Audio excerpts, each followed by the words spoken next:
Señor presidente, con mis saludos a los voceros del gobierno, a los colegas de la comisión y a los colombianos que algún día nos vean en este debate. Empezar por señalar esto, que son como un par de cuñas, digamos, anteriores al tema mismo, pero que le interesan a la Comisión Quinta, porque este es el tema agrario de la Comisión Quinta. Allí hay un número bien nutrido de campesinos boyacenses de la cebolla, están parqueados, estacionados al frente del INVIMA, reclamando porque otra vez inundaron el país de importaciones de cebolla, que inclusive dicen los campesinos se están distribuyendo ya en estado de descomposición en los hipermercados que hacen esas importaciones, ¿no? Esto ya es un tema pues recurrente, que el Ministerio de Agricultura ha dicho que va a resolver y no resuelve, y que son como toques de trompeta de lo que va a empezar después del 15 de mayo, cuando arranque ya en firme el TLC con Estados Unidos. Eso pues lo dejo como un llamado al gobierno nacional para que atienda a eso. Esos campesinos de Boyacá les quitaron el trigo con las importaciones, les quitaron la cebada con las importaciones, no les prosperan las frutas de tierra fría porque no se los permiten las importaciones, las tienen amenazados de muerte en el caso de la leche y los están barriendo en cebolla. Lo que sigue es quitarles la tierra, lo advierto desde ya, lo que sigue es raponearle la tierra a las gentes de Boyacá. Y ya están todas las transnacionales del mundo merodeando por este país para quedarse con las tierras de los colombianos. Ya sé que, por ejemplo, particularmente en el Tolima, hay intermediarios moviéndose a ver cómo le entregan las tierras de Colombia a los inversionistas extranjeros. Y el presidente Santos y el ministro Juan Camilo Restrepo, frescos muy, como se dice, preparando el terreno para que ese despojo suceda. Lo otro es esto que también tiene que ver con esta comisión, pero que no es del debate. Hace unos días el presidente Juan Manuel Santos en el periódico El País de España dio una entrevista que la llamaron el monólogo de don Juan Manuel.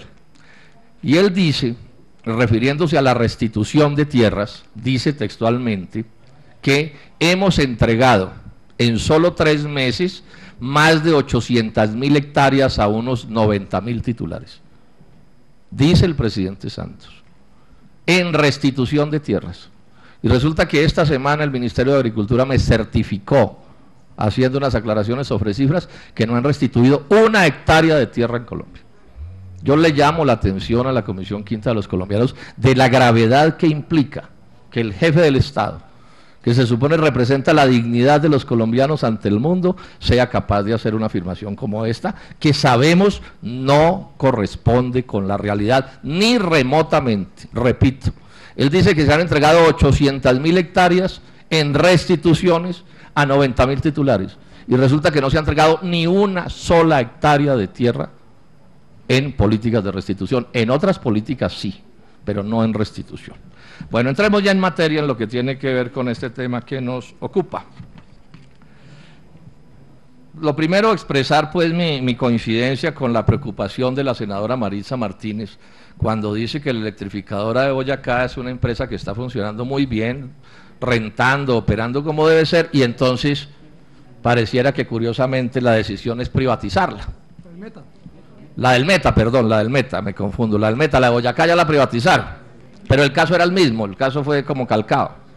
Pues yo diría que el asunto es que realmente no es sorprendente, porque es que lo que se privatiza es el lomo. Si esa empresa estuviera fallando, pues no la privatizaban. Sí, aquí la lógica es que los místeres, como le oí decir esta mañana a un empresario en algún momento, vienen por el lomo y a los colombianos nos dejan el hueso. Y por supuesto hay unos colombianos, y esto hay que decirlo con todas las letras, que intermedian esos intereses extranjeros y se enriquecen a costa de la tragedia nacional.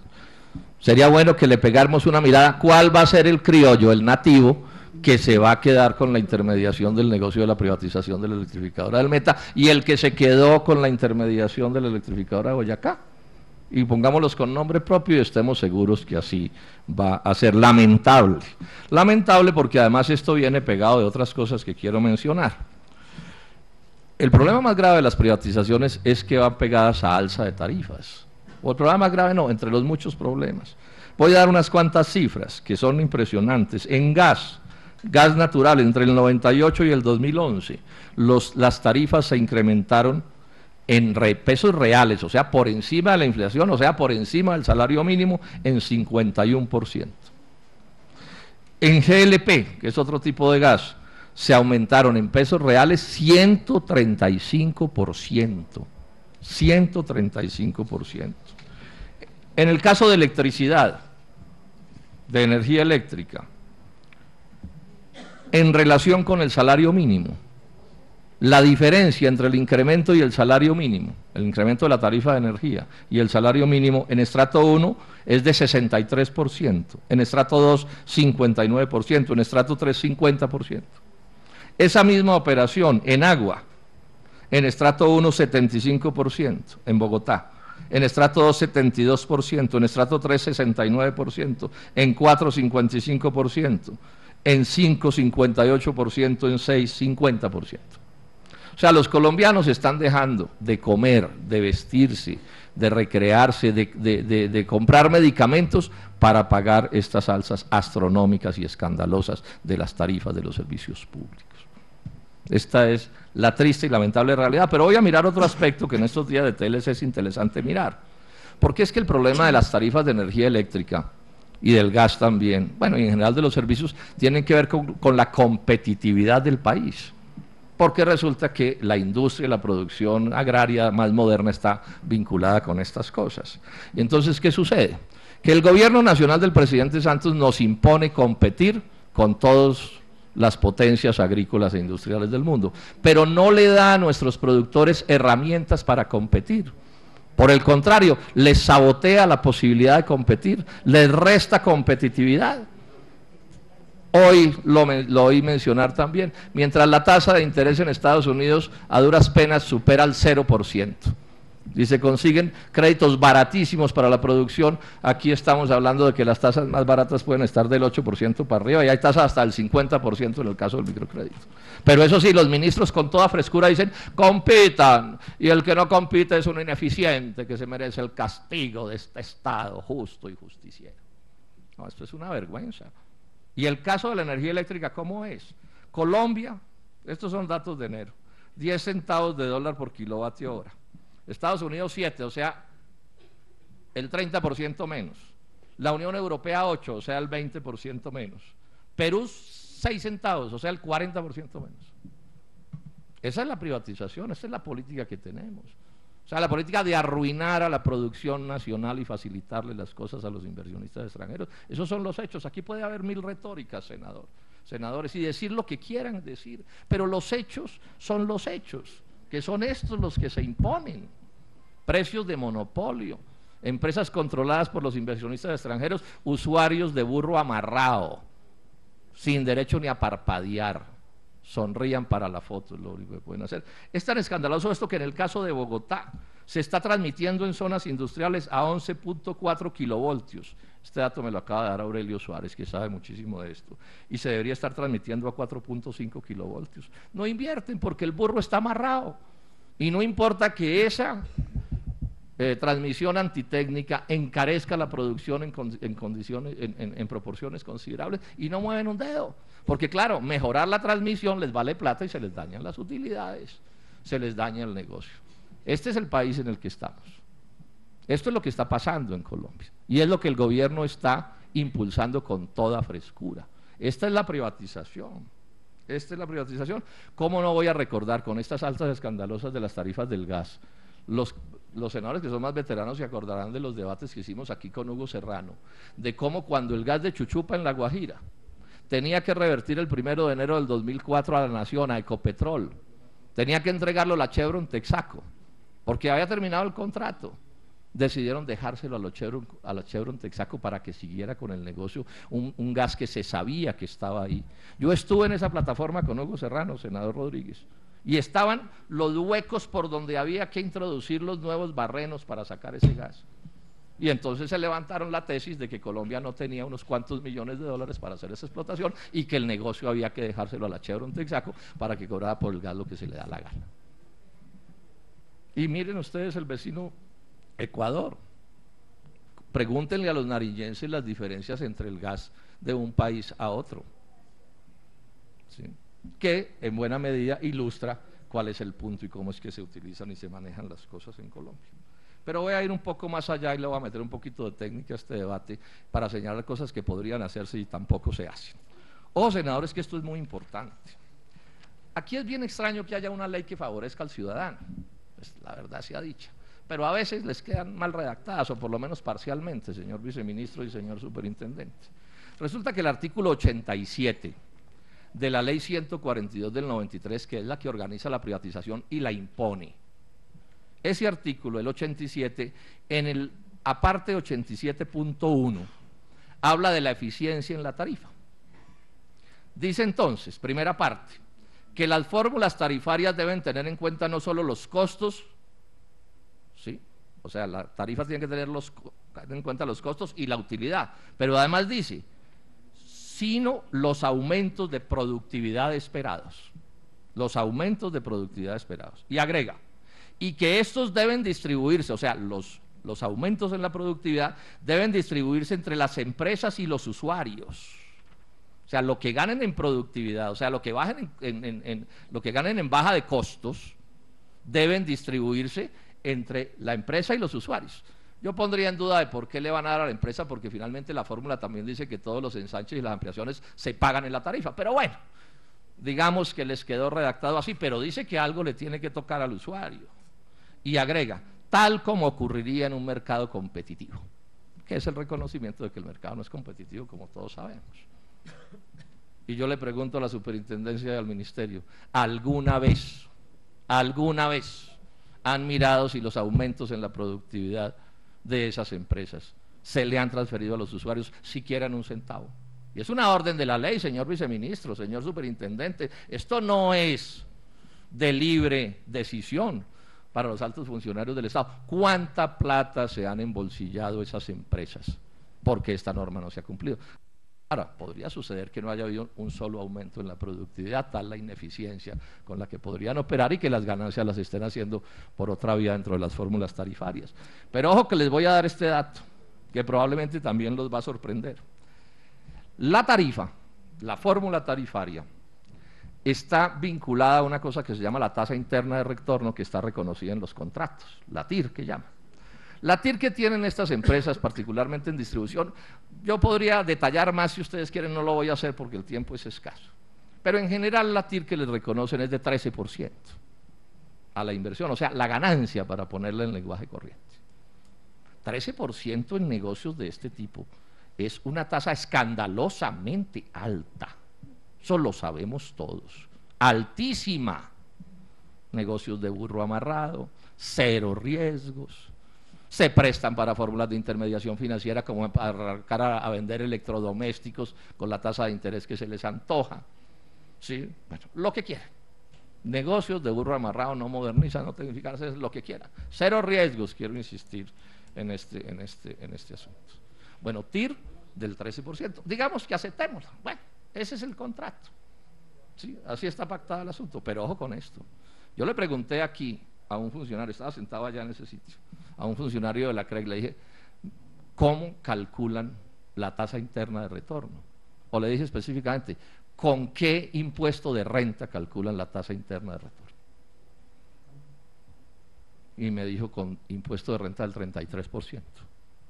Y yo le pregunté, ¿y cuál de esas empresas paga impuesto de renta del 33%? Se puso nerviosísimo y me dijo, no, senador, yo no sé, pero eso es lo que dice la fórmula. Y todos sabemos que ninguna de estas empresas paga impuesto de renta del 33%. Aquí en esta comisión, hace unos días, el director de la DIAN certificó 7,5% promedio de tasa impositiva de renta de las empresas de servicios públicos. Entonces yo le hago una pregunta al viceministro, señor superintendente, ¿a cuánto se va la TIR? ¿A cuánto se va la tasa interna de retorno? ¿A cuánto se sube la ganancia? Y yo pregunto, eso pues podríamos decir que es que las empresas saben mucho y que ese es un aumento en la productividad, haber logrado poner tasas impositivas del 7,5%. Y yo pregunto, de acuerdo con el artículo 87, ¿cuánto le toca a los usuarios de ese aumento en la productividad? Productividad medida como un problema de ingresos, que es al final lo que termina sucediendo. ¿Cuánto le toca a los usuarios? ¿Cuánto le deben a los usuarios? Ahora me dirán que de esto no se puede hablar porque no se puede poner en duda la estabilidad jurídica de los contratos. Entonces aquí va a resultar que en la estabilidad jurídica de los contratos hay que también garantizar la estabilidad de la viveza, de lo que no es, la de la violación de la ley, de los trucos, de las cuentas, de las cosas. ¿Cómo es posible que se tolere que el contrato diga que la TIR es del 13% sobre la base de que la renta es del 33% y la renta sea del 7, o del 8, o del 10 y el contrato no se modifique? Y voy a hacer una pregunta bien dura: ¿cuánta es la comisión que se paga por esto? ¿Y quiénes son los que se ganan la comisión? O aquí me va a resultar que aquí todos los funcionarios del Estado, sin excepción, son unos inocentes que acaban de aterrizar en el planeta Tierra, que no saben nada de lo que está pasando. Me doy cuenta yo que tengo un aparato de investigación microscópico. Este es un punto crucial en este debate. Bueno, ya las privatizaron las empresas, las privatizaron al menosprecio, sin necesidad, bueno, todo lo que sabemos. Pero que ni siquiera va a haber una tasa interna de retorno medianamente sensata, medianamente decente. Y si mañana se inventan otra marrulla para aumentar las utilidades, porque estas son marrullas para aumentar las utilidades, ¿eso qué? ¿No lo aguantamos también? Es un punto crucial de debate. Yo voy a pedirle a la Contraloría que investigue esto y le voy a pedir expresamente al Ministerio, a la Superintendencia, que me opinen sobre esto. ¿Se está cumpliendo el artículo 87.1 de la Ley 142? ¿Y cómo es que se cumple?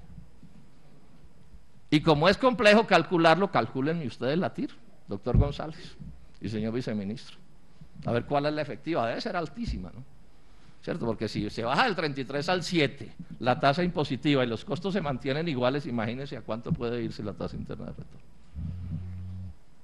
Este es el país, o sea, así es como se va a sacar a Colombia adelante. Yo no me opongo a que haya inversión extranjera en el país, pero así. O sea, esto me recuerda a los tiempos de los espejitos, ahora que están tan de moda los inversionistas españoles, ¿no? Me recuerda a los tiempos de los espejitos. Me recuerda a los tiempos de los espejitos. Lamentable lo que está pasando. Yo lo dejo esto como una preocupación y por supuesto contiene una propuesta, ¿no? Porque uno aquí propone cosas y después le dicen que es que no propone. Esto es una propuesta, ¿cierto? Lo que pasa es que tampoco me hacen caso, pero con este agravante, senadores, ojo a esto. Hace unos días el presidente Santos se ganó otros titulares diciendo que los ricos iban a chillar en la próxima reforma tributaria. A chillar. Y como yo me he ido volviendo desconfiado con las cosas de este gobierno, me entré a la página de la Presidencia de la República a ver qué era lo que decía completo. Y la primera conclusión que saqué es que se puede chillar de dolor, pero también se puede chillar de gozo. Todos sabemos que se puede chillar de gozo. Y la impresión que tengo es que por lo menos los muy ricos, para usar las palabras del presidente Santos, en la reforma tributaria van a chillar, pero de gozo. Les deben estar ya brillando los ojitos a los de las grandes empresas de servicios públicos. Porque dice también, y esto está, repito, en la página de la Presidencia de la República, yo se los entregué ahora a los senadores en otra cosa que les di, pero ahí va. En la página de la Presidencia de la República también dice esto. Dice: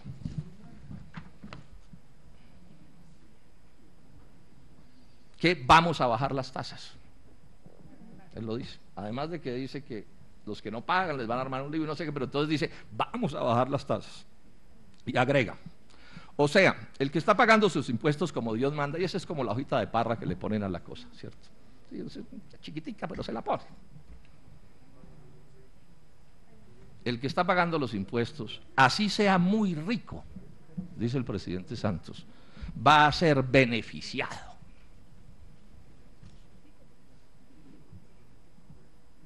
Y estos están pagando los impuestos, porque eso es legal lo que están haciendo, claro. Y en el paso que vamos les vamos a quedar debiendo, va a tocar pues encimarles. O sea que el chillido del que está hablando el doctor Santos, por lo menos para ciertas empresas de Colombia, los muy ricos, que son los muy ricos del mundo, van a chillar pero de gozo. Y se sabe que se chilla de gozo. También ya les montó un pleito un poco de clases medias que hay en Colombia, que nos las quieren presentar como si fueran los muy ricos de Colombia. Eso es un par de médicos, una pareja, 2 ingenieros, se ganan unos centavos y entonces ya los están catalogando, ¿cierto? Como los muy ricos, como los que hay que perseguir y hay que ver qué es lo que está pasando con ellos. Y viene aumentos en el IVA, eso lo sabemos todos, que es el impuesto contra los más pobres. Pero hizo la frasecilla. Y claro, este programa pues lo oye el 0.000 nada por ciento al lado de los que oyen al presidente Santos. Y entonces aquí se puede decir cualquier cosa impunemente. Y se puede decir que llevan 800.000 hectáreas entregadas a víctimas de la violencia y no pasa nada. Bueno, yo cumpliré con mi deber de seguir diciendo estas cosas el 15 de este mes de mayo, o sea, de hoy en 15 días, creo, ¿sí? Tengo citado al ministro Juan Camilo Restrepo a la plenaria del Senado para tratar el tema de la restitución de tierras y vamos a poner las cifras donde son. Y por supuesto vamos a seguir mirando estas cosas. Pero llamo la atención y me preocupa mucho, senadores, incluidos los senadores de la coalición, lo menos que hay que pedirle a un gobierno es que dé información veraz. Veraz, es lo menos. Es lo menos. Ahora interpreten eso como quieran, pero que las cifras que se den correspondan con la realidad. Y nuevamente, señor viceministro y señor superintendente de servicios públicos, yo les haré llegar las respectivas cartas, pero les pido que pongamos los ojos sobre esto. Es decir, si el capital extranjero viene a invertir en Colombia, bueno, pero cumplan con lo mínimo. Cumplan con lo mínimo. Y no hay nada menor para el capital y el gran capital que pagar los impuestos que se supone que les corresponden, ¿no? Es que eso es de elemental sentido común.